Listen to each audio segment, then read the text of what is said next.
Deathblade is a 0 tier class in the Korean meta. It is considered OP, but do not be fooled though. Just because it's an OP class, that doesn't mean it will be during the NA release. Deathblade has 2 builds, and they're at the completely different skill cap level. I'm afraid some of my friends will quit the game by choosing the wrong build. With that being said, I will explain the endgame playstyle of Deathblade. Deathblade is a back attack DPS class. Identity gauge is formed in 3 orbs. You can activate Arts mode at any time with the Z key. When Arts mode is activated, you receive additional buffs like damage, attack speed, move speed, mana regen, and reduced cooldown on skills. More orbs you have, the better buffs. Therefore, the stats like specialization are important because it increases the orb gain efficiency.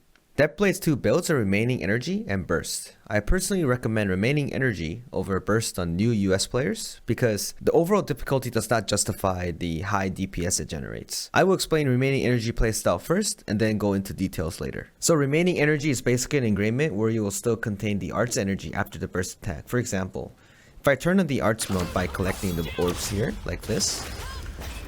So I have 3 orbs here, I can turn on Arts mode to get the buff. Over here, I will press Z again to activate the burst and do a lot of damage.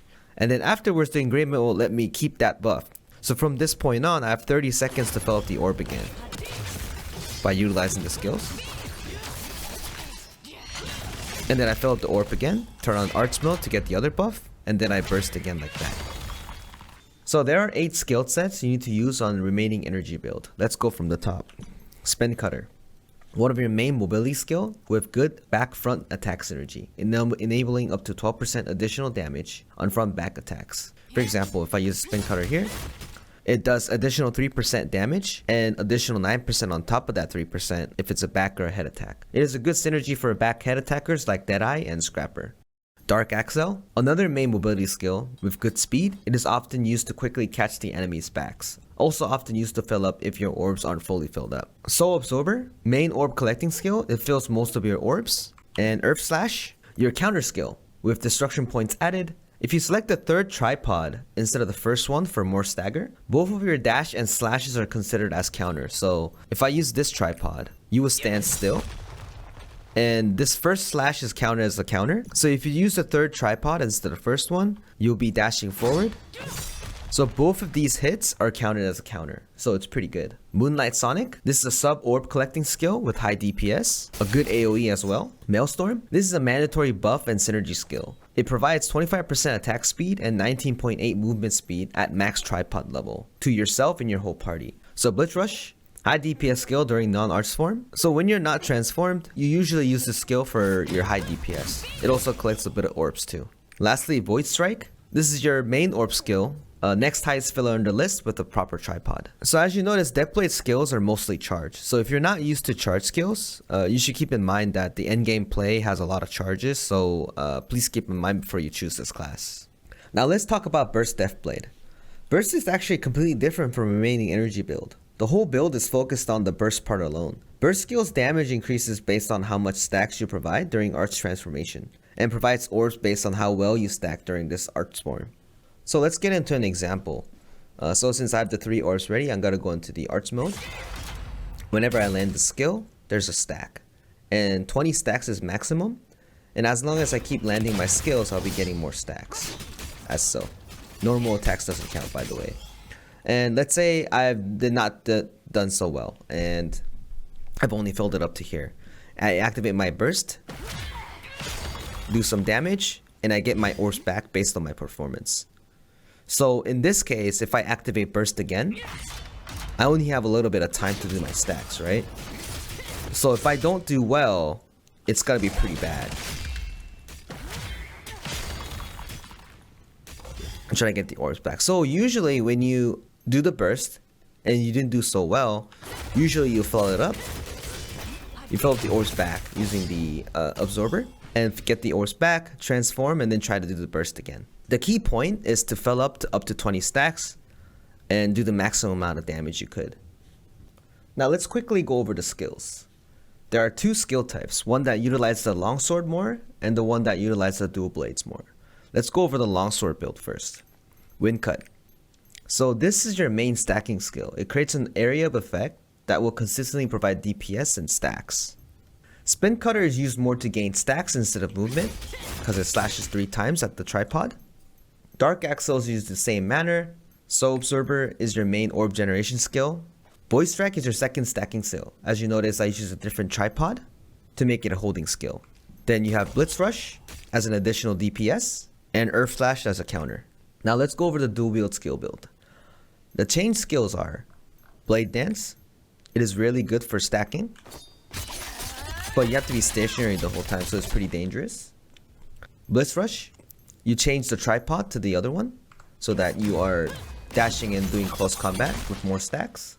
And you take Moonlight Sonic for orb gathering and stacking skill. The Duelwield skill build stacks at a much faster pace, but it is dangerous for being too close and have to be stationary for a long time for skills like Blade Dance. Now for Awakenings, no one really uses the Blade Assault because it's really hard to use. If I show you the Blade Assault, this is a little bit different. It's another hold skill, but most of the time it is not used because it's not very, no one's gonna get the full hit for that. For the Awakening, a lot of people use the Flash Blink. It covers a bunch of orbs, usually most of the time, and it catches their back. So usually when the Guardian raid starts, they tend to use it to start the battle, or they use it for a second combo, which I will show you on the playstyles later. So to be a skilled Deathblade player, right? Considering you don't have like a really good gem with a high cooldown, mine's a pretty efficient build with like a lower level Legion build. You will need to cycle your skills really well. So for example, if I'm fighting, I turn on the Maelstrom, I click my orbs for level 3, activate arts, burst. At the empty skill time, I add some skills. When my Maelstrom is back, I activate it again. Orb collecting skill, activate arts, burst again, and then I use my other skills at the empty time. Turn on Maelstrom, charge again, collect the orbs, activate arts, burst again, empty remaining skills, your Maelstrom's back, activate Maelstrom, charge skill, collect the orbs, activate arts, and burst again. So if this repeats without, making a mistake, you're doing really well. This is why it's a little bit tough for newer users to do this. It will take a lot of practice as well. Also, on a side note, I haven't explained about the Awakening. So if I turn on Maelstrom, charge, collect the orbs, I activate it, activate burst mode, I would flip over and then use my Awakening. And with using only one skill, I will fill up my orb, and then I can activate arts again really quickly. So these are some of the combinations that some of the experienced Death players use. And this is basically it. This is the playstyle that the remaining energy Deathblade uses. It doesn't really change from here. Now let's talk about Burst Deathblade. I don't have any orbs in the beginning, so I will need to turn on Maelstrom, Awaken, and use one of the skills to fill the rest. And I'm ready to turn on Arts mode, right? You turn on Arts mode, you Spin Strike, Wind Cut, Soul Absorber, Void Strike, turn on Maelstrom again, Blitz Strike, and then you can use Spin Cut and Wind Cut again, and by the time you're done, you will be in full stacks. And when you're in full stacks, you're ready to do the maximum burst damage, like so. And you'll get the orbs back to do the process again. So let's go over an example. At the start of the fight, is the same. You turn on Maelstrom, Awaken, and you felt the rest of the Moonlight Sonic.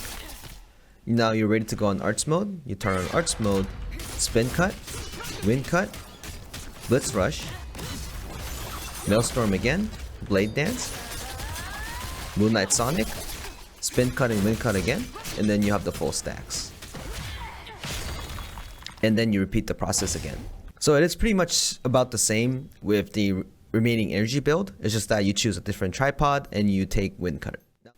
So in conclusion, as you notice, burst DPS is really big when it's at full 20 stacks. But you will need to be very experienced at the game to efficiently play this particular build in this class.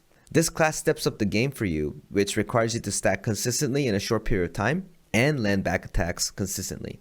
Because sometimes raid monsters runs away and activates reduced damage taking for gimmicks, it is extremely tough for Burst Blade to properly deal damage to the raid bosses. This is why I would recommend remaining energy build more, because that build will be doing more consistent damage because all of your skills will be pretty strong with large AoE. Hopefully this gave some clarity to you guys. As always, feel free to drop by on my stream to talk about Lostark. I'm always happy to answer some questions from any new players who are interested in this game. As always, thank you for watching, guys. Bye.